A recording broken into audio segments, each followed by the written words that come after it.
Si Ashley Flynn, 37 anyos na ina ng dalawa at volleyball coach sa middle school, ay binaril at napatay sa kanyang bahay sa gitna ng gabi sa isang tahimik na bayan. Nasa loob din ng bahay ang asawa at mga anak niyang babae. Ligtas sila, walang nasaktan at may palatandaan ng sapilitang pagpasok ayon sa pulisya. Makalipas ang ilang araw, walang naaresto, walang suspect sa kustodya at walang malinaw na paliwanag sa nangyari. Nasa kaso kami ng Law and Crime. Ako si Chris Stewart.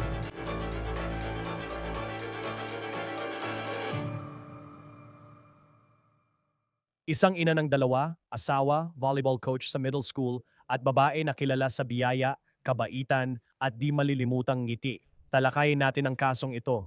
Sa mga unang oras ng umaga ng Pebrero 16, 2 araw matapos ang Araw ng Mga Puso, tinawag ang pulisya sa maliit na bayan sa Ohio papunta sa bahay ni na Ashley Flynn at ng kanyang asawa kung saan binaril si Ashley at kalaunan ay idineklarang patay. Ang kanyang asawa at ang dalawa nilang batang anak na babae ay nasa loob din ng bahay na ito at talagang isang himala na sila ay ligtas at walang nasaktan.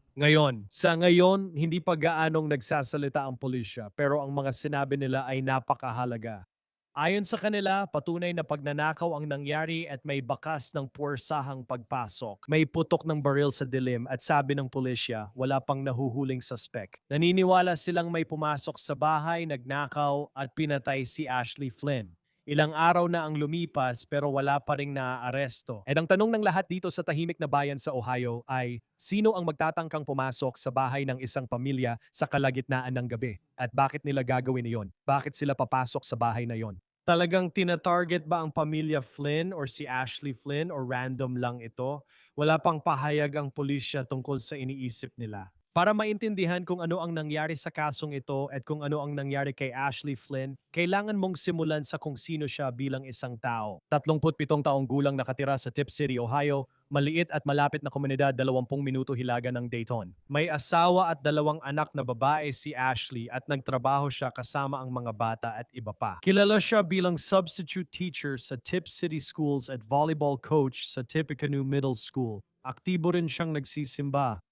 Sila ng kanyang asawa ay miyembro ng Christian Life Center, isang simbahan sa Dayton. Talagang ramdam ng kanilang komunidad ang kanilang pagkawala. Si Ashley Flynn ay kilalang miyembro na isinasabuhay ang kanyang pananampalataya araw-araw. Nagpahayag ang distrito ng paaralan ni Ashley na ang kanyang magandang ngiti at kabaitan ay di malilimutan.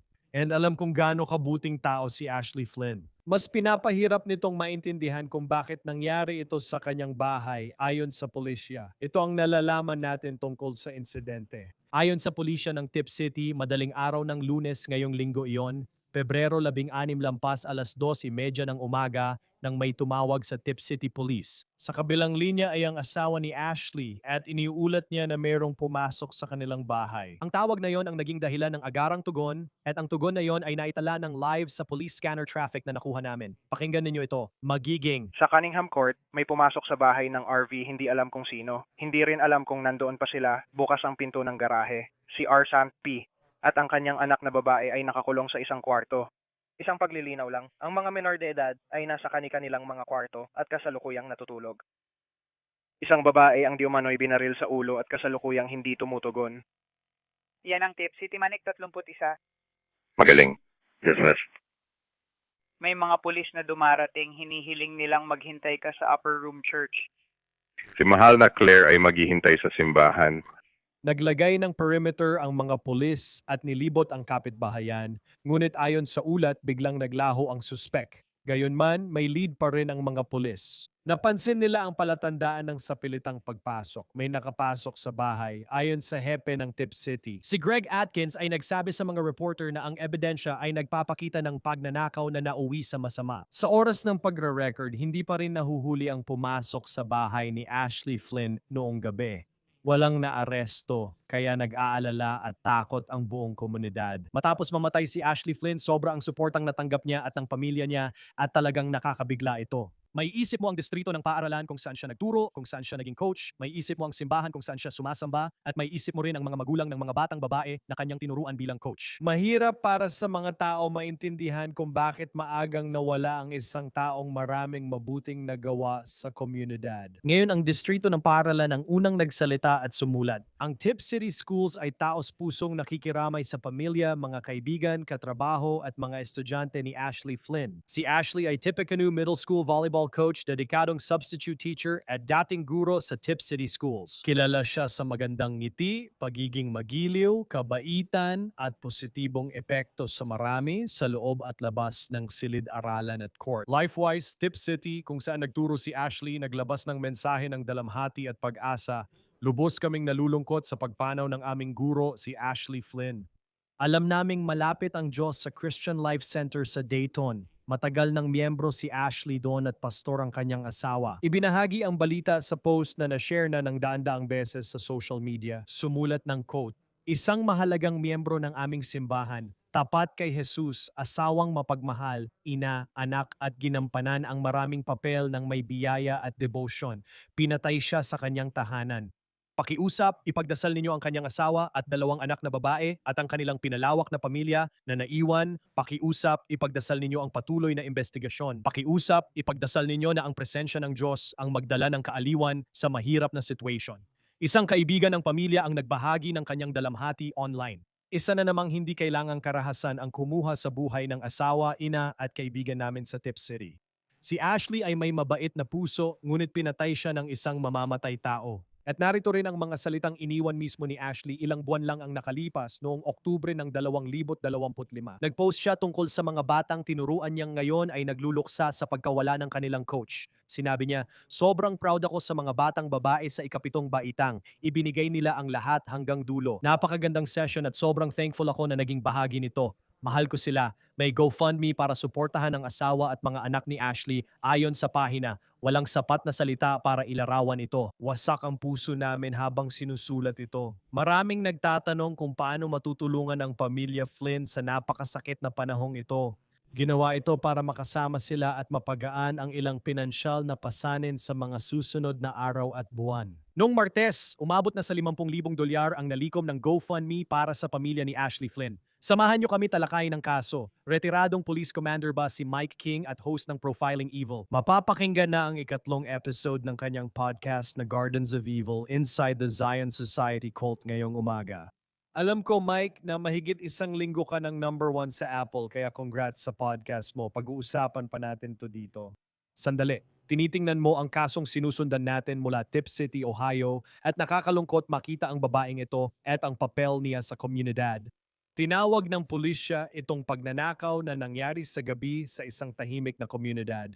Ano ang pinaka-namumukod-tangi para sa iyo sa kasong ito ngayon? Sa palagay ko, Chris, una sa lahat ang mga bagay na tumatatak sa akin.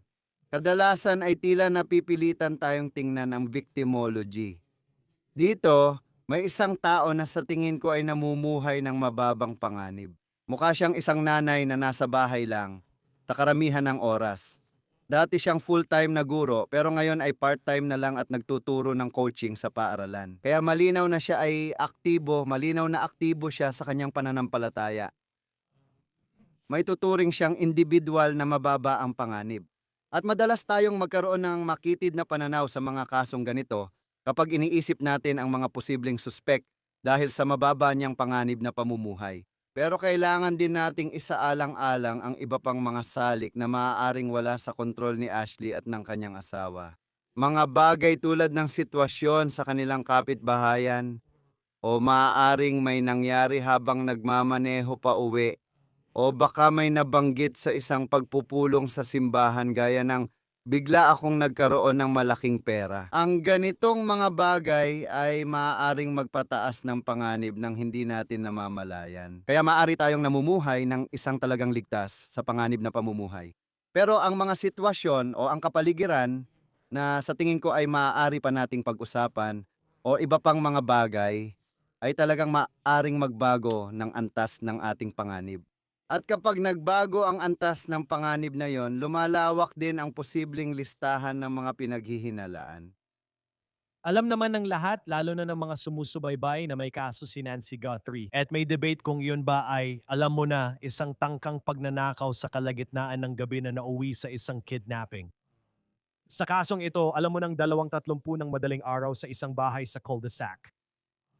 Gaano kadalas mangyari ito? Yung may isang tao na sigurado kang magiging marahas. Pero alam ko rin base sa mga dati nating usapan na bihira talaga ito hindi tulad sa pelikula kundi sa totoong buhay. Yung may papasok sa bahay ng iba kahit alam nilang may natutulog sa loob. Sa tingin ko medyo karaniwan talaga na nakakakita tayo ng mga pagnanakaw habang may mga tao sa bahay. Karaniwan ang magnanakaw na pumapasok ay mananatiling tahimik at palihim hanggat maaari. Ngayon, nakipag-usap ako sa mga mandaragit lalo na sa mga sexual na mandaragit na nakakakuha ng malaking kapangyarihan at kontrol sa kanilang isipan. Habang sumisilip sila sa bintana o pumapasok sa kwarto at pinapanood pa ang mga tao sa kwarto na yon habang natutulog. Nakipag-usap na ako sa mga serial rapist at serial na sexual na mandaragit na nagsabi sa akin na pumapasok sila sa kusina, gumagawa ng sandwich at kumakain sa kusina. Dahil nagbibigay ito sa kanila ng matinding pakiramdam ng kapangyarihan na magkaroon ng kontrol sa buong bahay. Kaya kapag may sumasalakay, madalang mangyari ito pero sa palagay ko mas madalas kaysa iniisip natin at ginagawa nila kahit may tao sa bahay. Kaya ang nagiging interesante dito ay naging target ba si Ashley Flynn ng isang uri ng karahasan na nangyari doon na alam nating pagpatay. Hindi ko alam kung nasabi na sa atin kung ano ang sanhi ng pagpatay na iyon.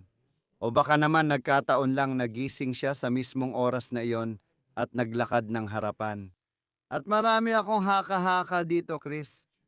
Pero bilang isang atleta o malamang isang babaeng matatag ang loob, lumaban ba siya imbes na umatras?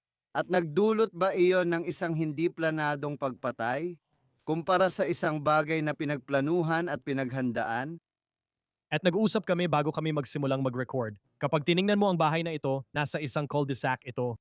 Pero kapag pinalawak mo ang tingin mo at tiningnan mo ito mula sa itaas, makikita mong may mga bukirin sa paligid. Halimbawa, paano tinitingnan ng mga investigador ang ayos ng bahay na ito mula sa itaas at paano ito nakakatulong sa pagtukoy ng posibleng lokasyon ng ebidensya.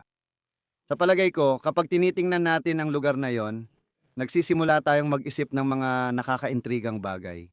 Sa tingin ko, dapat muna nating tingnan ang itsura ng bahay gamit ang pinakabagong aerial imagery na maaaring minsan ay mahirap. Pero pag tiningnan natin ang bahay, sa tuktok ng cul-de-sac, pero iisa lang talaga ang daan papasok sa komunidad na yon. Yun ang natural na daan. May pangalawang ruta papunta sa cul-de-sac na yon na parang paikot-ikot sa ilang iba't ibang kalsada para makarating doon. Kaya pwede na nating simulan tingnan ang egress at mga access point at mag-umpisang magteorya kung ang isang tao ba ay dumaan gamit ang sasakyan o nagpark sa highway at naglakad papasok para gumawa ng pagnanakaw o iba pang krimen. Magiging interesante malaman kung may iba pang krimen na nangyari sa parehong lugar ng pagnanakaw at pagpatay na ito. At kung may mga bagay tulad ng mga car prowl o ring camera na nakakuha ng mga tao na palihim na gumagala sa bakuran. Lahat ng ito ay magbibigay sa atin ng mga totoong pahiwatig tungkol sa ugali ng partikular na mandaragit na ito, kung ano ang iniisip at ginagawa niya, at kung ano marahil ang naging motibo niya. Dahil kung dire-diretso siya papunta sa bahay niya, ibang klase ng ugali yon kumpara kung palakad-lakad lang siya at may nakita siyang parang pagkakataon lang na tamaan.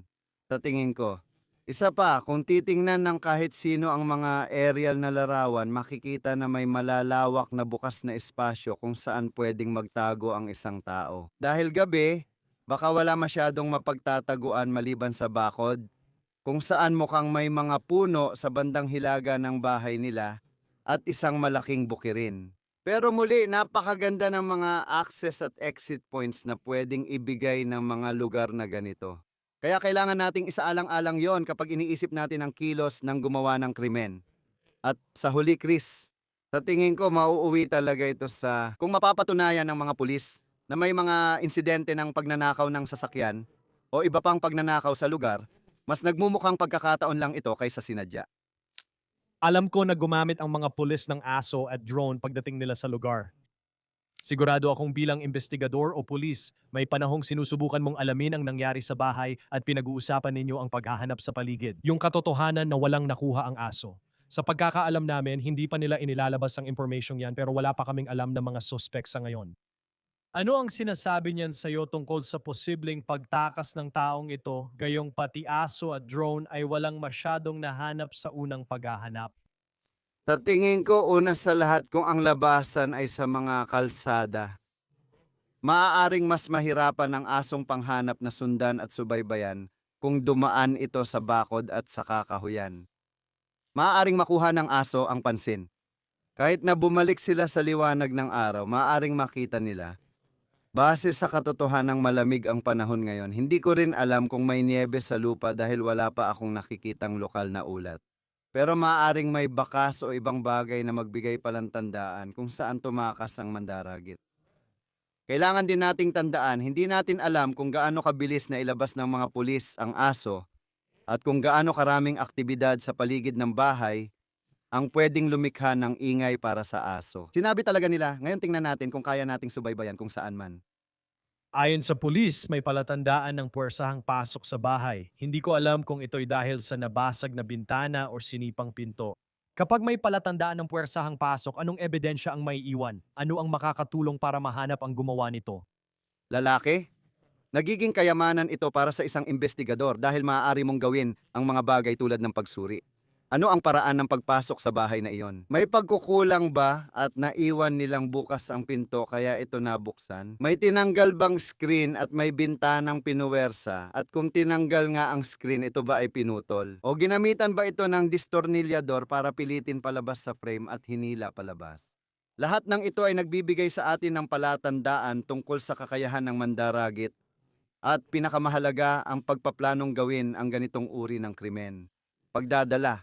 Madalas nating marinig ang tungkol sa mga sexual na mandaragit at magnanakaw na may dalang gamit para gapusin o gumawa ng masama. Maaaring may dala silang distornilyador o eksakto na kutsilyo o box cutter para gupitin ang screen at bolt cutter para putulin ang kadena o kung ano paman. Lahat ng iyon ay maaaring matagpuan bilang mga ebidensya na magsisimulang tumuro pabalik sa individual na responsable. At hindi ka pwedeng pumasok sa isang eksena at pagkatapos ay umalis nang hindi nagdadala ng kahit ano papasok at may inilalabas kang kahit ano. Kaya kailangan din nating hanapin lahat ng forensic ebidensya na siguradong hinahanap nila. At sa mga kaso ng pagnanakaw at yung nauuwi sa karahasan, kahit ganito, gaano kadalas mo itong nakikita? Yung mga responsable, yun ang unang beses nilang nakapasok or nakita ang bahay. Pinili lang nila yon at nagdesisyon silang yun ang bahay na titirahin nila nung gabing yon ng alas 2:30 ng madaling araw. Habang iniimbestigahan mo, tinitingnan mo yung ring door camera at nakikita ang mga nangyari bago pa mangyari ang insidente. Para makita kung may tao sa paligid na mukhang kahina-hinala na parang nagmamasid o nag-oobserba ng lugar. Oo, ibig kong sabihin, bumabalik talaga ito sa ideya kung ito ba ay sinadya o tsamba lang, hindi ba? At ang ideya na kung ito ay sinadya, dapat sana ay may ebidensya ng paghahanda o pagpaplano bago ito mangyari. Isang bagay na nagsasabing, hindi lang basta nagdadala ako ng distornilyador sa bulsa ko dahil isa akong magnanakaw. Pero talagang iniisip na paano ba talaga ako makakapasok sa particular na target na ito. Nagiging talagang mahalaga ang mga yon kumpara sa kabaligtaran na basta naglalakad-lakad lang at biglang, grabe, tingnan mo yon, may bukas na pinto sa likod ng bahay. At alam mo, nakakita na tayo ng mga video. Halimbawa, isipin mo yung mga video na naipost sa YouTube or sa ibang lugar kung saan ipinapakita lang ang isang parking lot at makikita mong may mga taong dumadaan at sinusubukan ang mga pinto ng mga kotse. Mga kriminal lang sila na naghahanap ng tiyempo. Kaya napakahalaga na hindi natin tayo bilang tagapagpatupad ng batas ay hindi basta humusga. Hayaan nating ang katotohanan ang magsabi kung ano talaga ang nangyari dito. Imbis na sabihin, pare, kahapon lang may hinawakan akong ganitong kaso ng pagnanakaw, kaya sigurado pareho lang ito. Inuubos natin ang oras sa pagbabaluktot ng katotohanan para lang umangkop sa iniisip nating ideya. Hindi, at natutuwa akong nabanggit mo yan dahil madalas ko ring marinig. Pero sa totoo, bihira ang pagnanakaw sa gabi. Ayoko rin ibalik sa kaso ni Gatray. Marami sa atin ang laging nag-iisip niyan dahil maraming video ng mga kahina-hinalang tao na humihila ng door handle sa gabi dito sa Tucson, Arizona. Kaya parang alam mo yun, posible talaga na may mga tao dyan na mapagsamantala sa ganong paraan. Sa kasong ito, siya coach guro masugid na nagsisimba naniniwala. Isa siyang guro sa Sunday school or nagtuturo sa isang Christian center sa Dayton Tip City area. Kaya kilala talaga siya ng mga tao. Makikita mo ito sa dami ng taong nagbibigay pugay at nagsasabing mabuti siyang tao sa social media. Kasabay nito, paano naaapektuhan ng posisyon mong iyon ang investigasyon, lalo na't kilala siya ng marami sa komunidad na ito? Sa pagtingin sa mga suspect, baka may hindi kami alam na naging issue niya sa kanila. Sa totoo lang, kahit na hindi komportable, masasabi kong isa siya sa mga tinuturing kong low risk na individual. Kailangan mong magsimula sa pinakamalapit na mga tao at palawakin pa palabas. Halimbawa, mukhang wala namang ginagawa ang asawa na kahina-hinala. Halimbawa, sinabi niyang gusto muna ng abogado bago makipag-usap sa pulis. Base sa ilang ulat, naging maayos naman siya.